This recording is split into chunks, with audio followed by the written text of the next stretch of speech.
Yes, fine. That's the first time I've seen myself. Yes, I'm quite respectable. I've been trying to get in for 15 minutes. Oh gosh, okay, Think well, the technologies, but okay, but it's all right now. okay, we're all in. Okay, great. Well, I will start the session now. Hi there. Great. Hi everyone. Hi there. Thanks very much for joining us. This is our very first BPAS webinar, so excuse any technical difficulties that we may have had at the start of this. So my name's Catherine O'Brien. I work at the British Pregnancy Advisory Service, BPAS. BPAS is a charity that was established in 1968, and we provide a range of reproductive health care at clinics across England, Wales and Scotland. So just some housekeeping rules, is that the thing people say on webinars? But housekeeping rules. So this event is running between 1 and 2 p.m. today. We're going to have I'll open with a discussion with Diane, and then we're very keen to hear some of your questions. So please do use the Q&A box at the bottom of the screen if you would like to submit any questions. If you would like to join the conversation on social media, the hashtag is BPASinconversation. So yes, okay, great. Well, we'll get going. So yes, so Diane, thank you so much for joining us today. Diane Munday was one of the leading campaigners for the 1967 Abortion Act and has not stopped campaigning since, putting the rest of us to shame. Diane is a constant source of inspiration and advice to the BPAS team to this day. So thanks so much for joining. Okay, that's enough gushing. Diane's clearly not happy with the gushing. Okay, Diane, thanks for joining us. Thank you for inviting me. Okay, Diane, well, let's start at the very beginning. Can you please tell us all about how you first started, or what prompted you to become involved in the campaign for legal abortion in the 1960s? The first time I really thought about abortion was at the time of the thalidomide tragedy.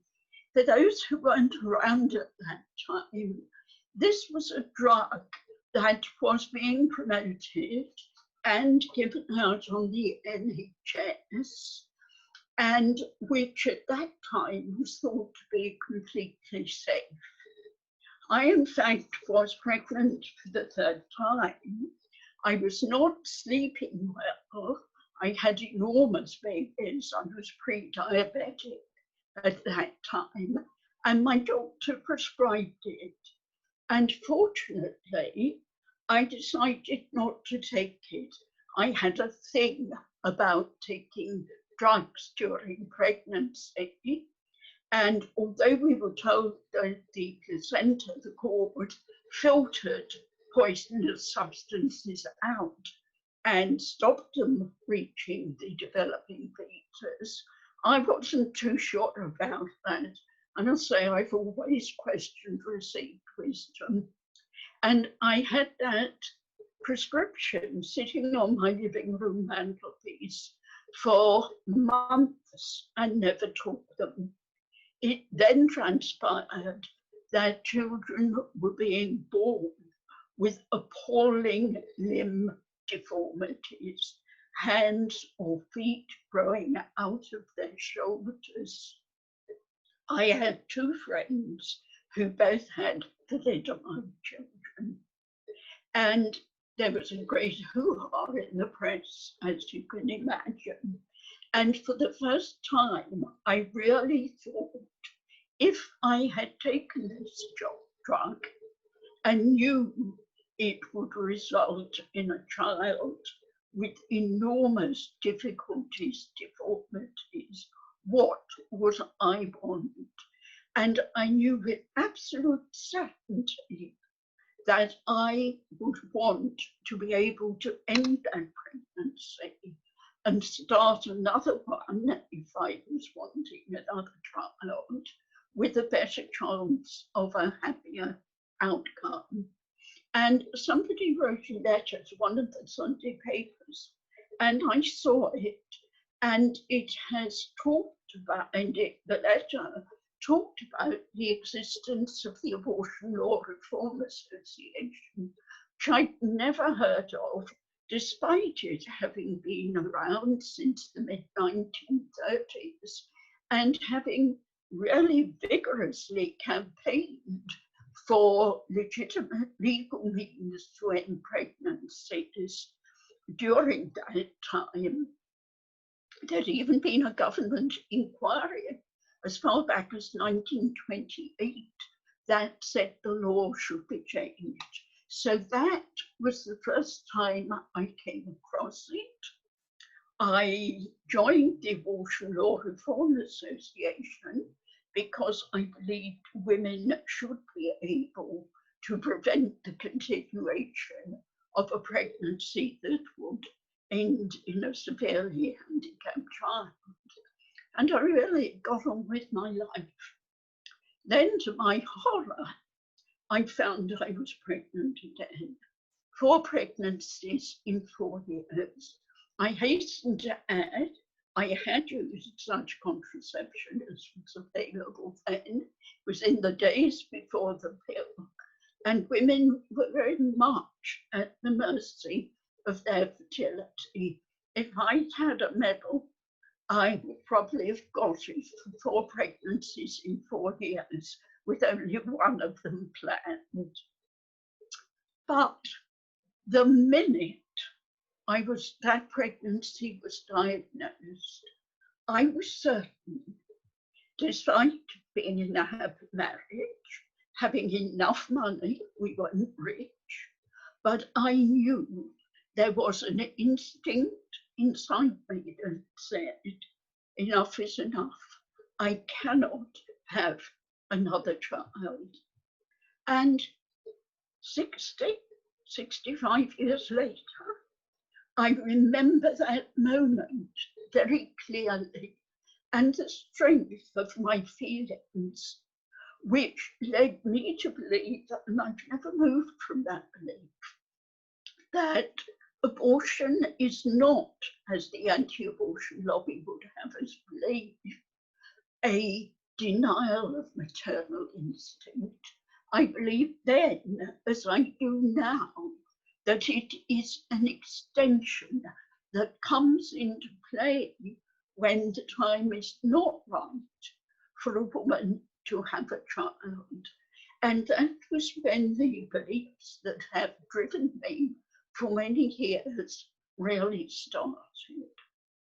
I knew, having joined the Abortion Law Reform Association, that it was possible to bypass the law because of an earlier court case in the late 1920s, in which the judge had said that if the pregnancy would harm the woman's health or lead to death, it was legal to terminate.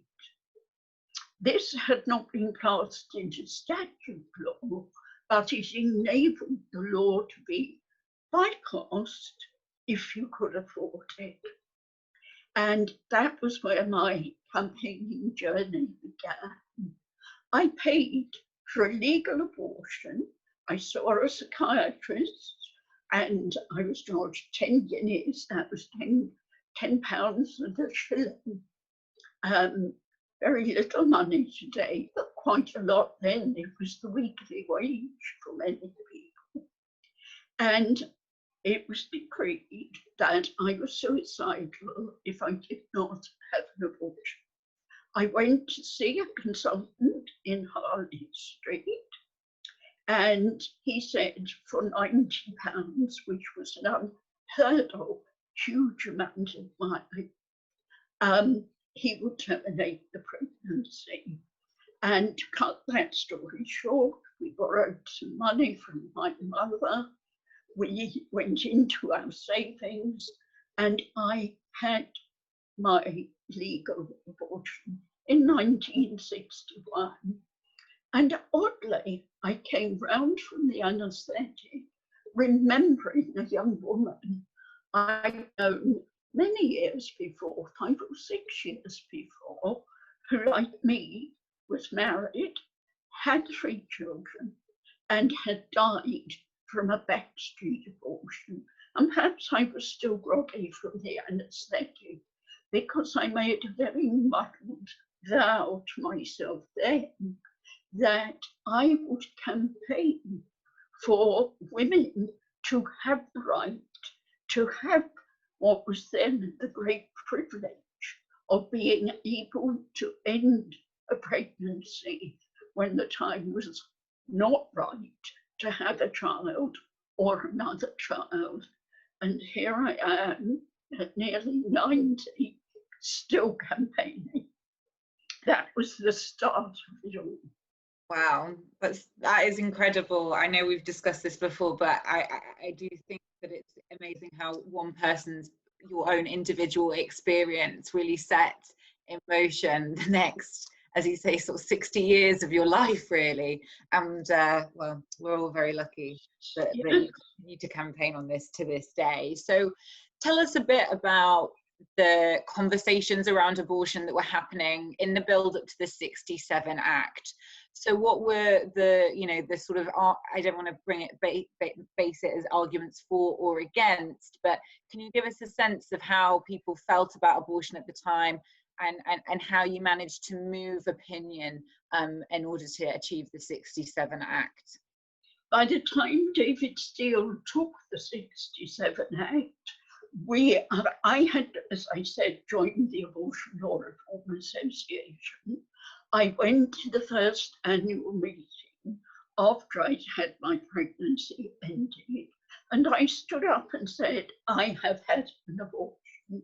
But even among a room full of people who were all determined to change the law, I can remember the gasp of surprise, because it was a word that was never mentioned.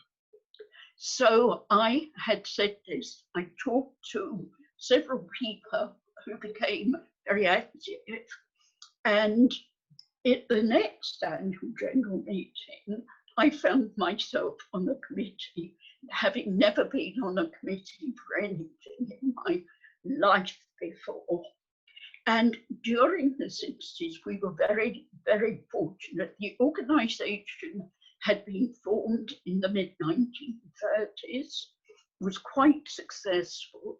The war came along, and at the end of the war, there were many much more respectable causes for people to get involved in: housing, education, all sorts of social changes. And so the Abortion Law Reform Association had really fallen into a nothingness, into abeyance. It met once a month in London, its committee, with an elderly ex-Indian colonel as its chairman. He brought a little suitcase along with him and always opened it and produced a bottle of sherry and some glasses before the meeting began. And really nothing much happened. And I, in the meantime, had discussed with friends, with other people, the fact that I had had an abortion. And to my surprise, I discovered that this was really the common experience of women everywhere. Many women had had abortions. My own mother had nursed a close relative who'd nearly died from a backstreet abortion. And slowly I realized that there was huge knowledge of and support for this. I remember the first time I decided I had to go out and talk about this. It had to be pulled out from under the dirty corner of the carpet where it had remained, I guess, for centuries. I knew backstreet abortions went on. I had discussed, I at that time was doing research at a London Teaching Hospital, and I discussed my shock with some of the doctors, and I was told to stay behind after work on a Friday evening, and they would show me the reality of life. And I discovered that wards were kept aside on Friday and Saturday nights. Fridays because Friday was payday for the work of backstreet abortionists. And that, like the young woman I had known, these deaths were reported as miscarriages, not spontaneous miscarriages, because once a family was dealing with the death of a mother, a wife, a daughter, they, doctors, did not want them to have to be involved with a criminal investigation. And so I decided I was going to go out and speak about abortion. I went to public speaking lessons at the local college of further education, and again the silence and the shock, because at the first lesson we were all asked to say why we were there, and there were people who'd been elected to their parish councils, people who'd just become the secretary of their local camera club, people for all sorts of respectable reasons, and I just stood up and said, I want to make abortion legal. And the shock again. Anyway, I went to my lessons. I got a medal from the one of the London colleges for public speaking, and I wrote round to some local organisations. At that time, there were dozens and dozens of women's organisations, and there was no television. Most women didn't have cars or the access to them, so their weekly or monthly night out was very important. And really, the only qualification for being invited was that you didn't charge a fee. So I went to a local afternoon Towns Women's Guild. I went in fear and trembling. And there were all these very respectable ladies wearing hats and gloves. The younger ones tended to go to the evening meetings, not the afternoon ones. And I said, I have had an abortion. And there was no shock, horror. And during tea, and I remember it well, they brought homemade cakes, and we had dainty cups and saucers with homemade cakes on plates with doilies. They came up to me one after the other and said to me something like, you know, dear, I had an abortion. I had it at the time of the general strike. I had it in the 30s. We just couldn't afford any more children. That meeting has stayed with me today. And it drove me on because there were so many women still like that out there who only if they had money could be sure that they could both end a pregnancy and be healthy afterwards. And I've lost my train of thought. Where were we? No, don't worry at all. To be honest, Diane, I was feeling very bad as a host because I haven't brought any sherry or homemade cakes to this meeting, so I'm sorry about that. But no, you can owe it to me. I will. 2021, when this is over, I'll be around with a bottle of sherry and some homemade cakes, definitely. At the time, so I think it's really interesting how. Sorry, you're fading. I can't hear you. Okay, is that better? Sorry, I think I was falling backwards. So at the time, obviously, you were sharing your own personal experience. And to this day, I still think that's one of the most powerful advocacy tools that we have as a movement, is the voices of women. And I think it's interesting that you say, you know, when you started talking to people about this, you know, you got a lot of responses of people saying, yes, I myself have undergone an abortion, because I think that's been one of the interesting things for me when I started working at BPAS. I could say that before I started working at BPAS, I thought I didn't know anyone who had an abortion. But once you start to, and that's, you know, that's true even today, it's still something that isn't routinely discussed. And I still think it would be very powerful for someone to stand up in a WI meeting and say, I've had an abortion. I still think that would be very powerful today, which in a way is quite sad. It's very sad. That is really one of the things that still saddens me, and I think is the most effective tool in the anti-abortionist lobby. Women still have a sense of shame, a sense of not wanting to talk about it. There is still a stigma attached, which I think BPAS, which you didn't mention, I found in your introduction. Sorry, I was too busy gushing to your embarrassment. That's right. But to me, this women should be not proud, but accept as having done the right thing in not bringing children into the world that they don't want and quite likely are unable to care for. I think history is going to look back on us as a world that is suffering from gross overpopulation. And whilst I would in no way advocate individual women terminating pregnancies because of overpopulation, I think it is almost incomprehensible at a time when we all accept, or most of us accept, we are overpopulated, that women are being forced by laws. Look what's happening in Poland now.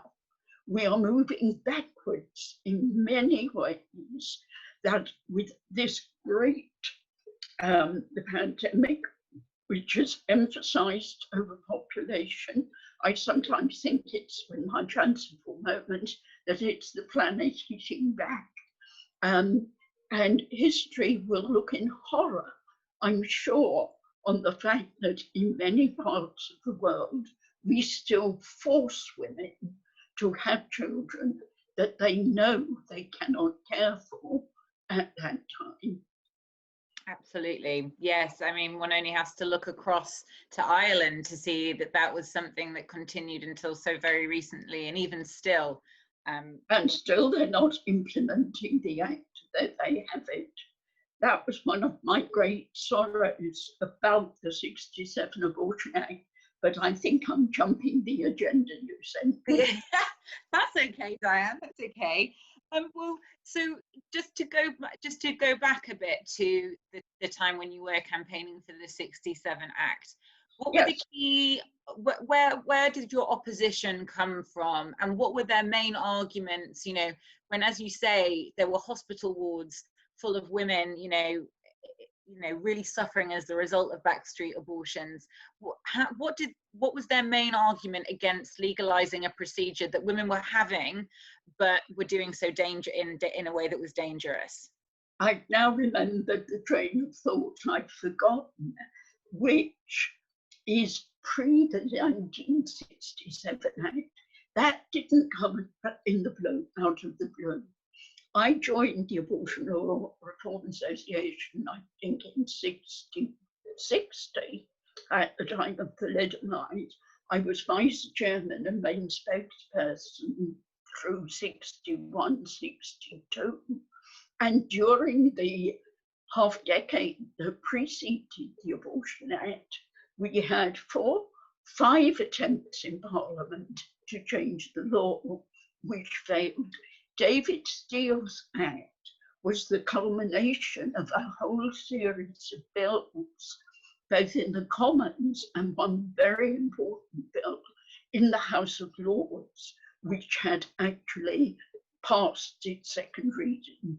The first time one had actually got a piece of pro-legal abortion through any legislature. So when David Steele drew high in the ballot, and for people getting to understand the vagaries of parliamentary procedure, I learned it with a very good teacher, Vera Houghton, who was chairperson of the Abortion Law Reform Association, an amazing, amazing woman. Her husband was an MP who later went into the House of Lords, but she was very, very familiar with parliamentary procedure and taught me everything I know about campaigning. She was behind the scenes. She welded what, by definition, was a very disparate, all very pig-headed is the word, group of people. You had to be big-headed to come out in Parliament, in public those days about abortion, into what was called the most effective pressure group in history. And so David Steele, there's a ballot at the beginning of every new parliament where MPs draw lots, like a raffle, for the right to introduce a bill to Parliament in the next session. And every Friday morning is set aside for that ballot.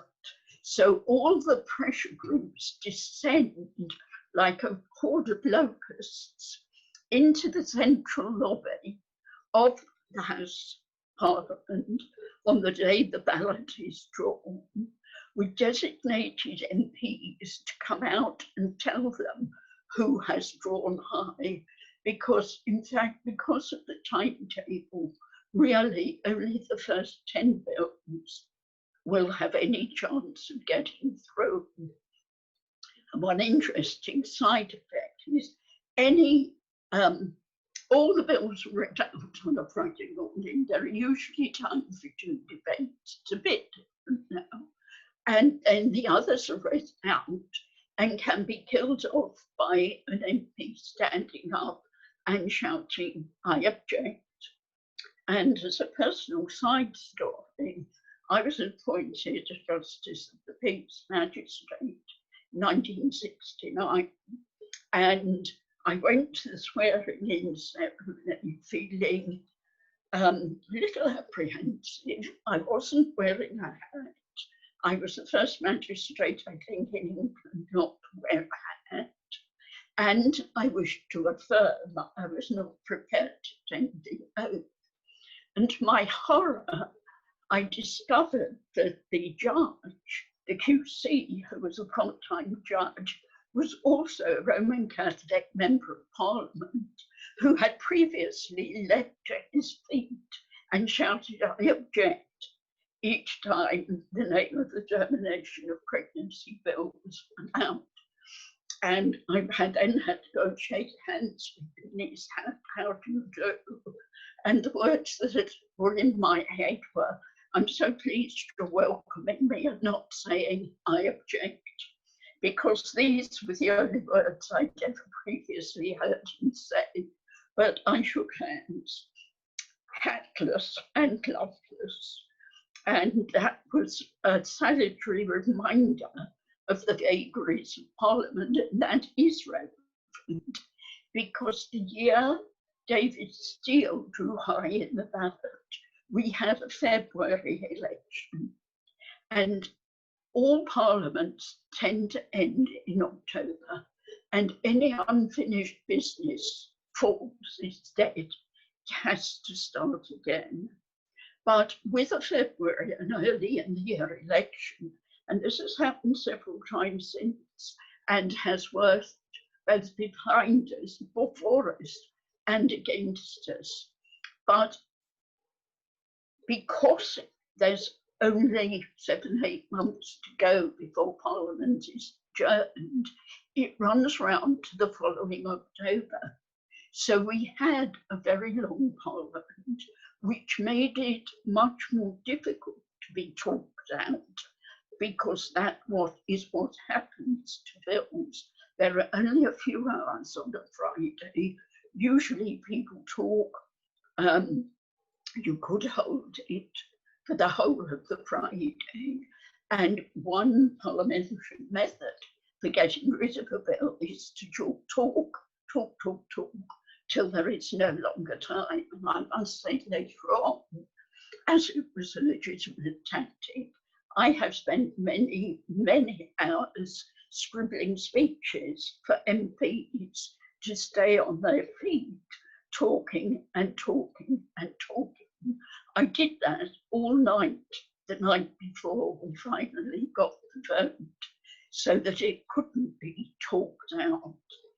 But David's bill went through, but it was the culmination. I learned a lot during its drafting. At that time, there was no parliamentary assistance with drafting bills. The Abortion Law Reform Association was very, very fortunate. We had a Cambridge professor of law who was internationally famous, Professor Clancy Williams, as our president. So we had great help with the drafting of the bill that David Steele took. Initially, he wasn't very happy.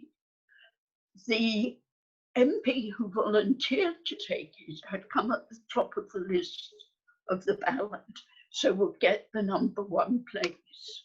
But he was a Labourite.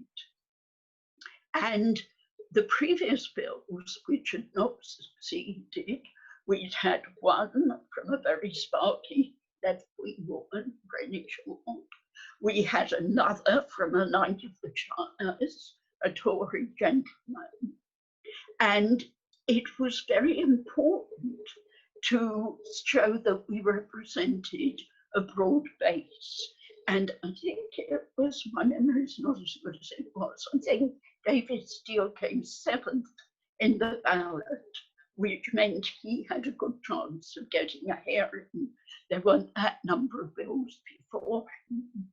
So we opted for him, and at that time, our hopes were dashed because he was going to take a Scottish bill, and then the government took it.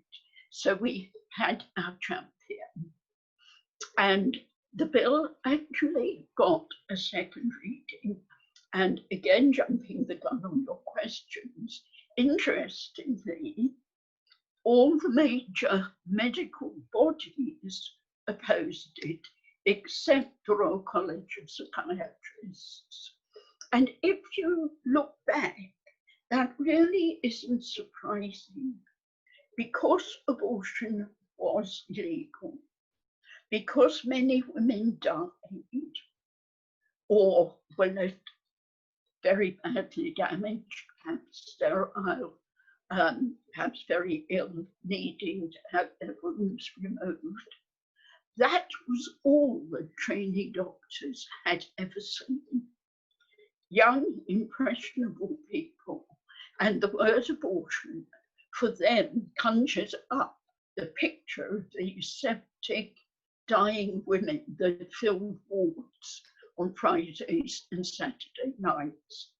I sometimes think that's perhaps a rather generous interpretation on my part, but I did think then, and still think it played a huge part in the opposition from the main medical bodies. So we got the bill through its second reading. It then went into committee, where a bill is looked at by a committee of MPs who are, on private members' bills, representative of the vote. So we had a large number of our friends on that committee. And it really became a matter of horse trading, clause by clause. I can remember sitting in a room with everybody smoking in the House of Commons, some of them with glasses of beer, and we traded clause by clause. The president of the Royal College of Gynecologists was there. The Archbishop of Canterbury was there. David Steele was there. A selection of other MPs and civil servants, and Vera Houghton, the chairman, and myself. And what it amounted to in the end was, if you allow this, we'll not oppose that. And in that way, two clauses crept into the 67 Act, which I objected to very strongly then. One gave the final decision as to whether or not a woman could legally end pregnancy to two doctors, any two doctors. They didn't have to be her doctors that had known her since she was a child. Just any old doctor would do, as long as they signed the certificate that, in fact, her situation met the terms of the Abortion Act. And we had to concede that Northern Ireland, as we've seen recently with the debates on abortion and on other moral issues like assisted dying, the DUP MPs, and at that time Ian Paisley was one of them, always turned up to the debates and argued very strongly. And in fact, we had to concede that Northern Ireland would be exempted. And that haunted me for what, from 60 years nearly, and last year we changed that, although it's still not put in. And giving the power over a woman to two doctors, neither of whom might have ever seen the woman before, and certainly would probably never see her again, seemed to me quite wrong. It was not a medical matter at all. In a way, I imagine if you'd had a panel with a humanist on it and a bishop, it might have been better. But I regretted bitterly those two clauses, but they were the price we paid for getting the Act on the statute book in 1967. Thank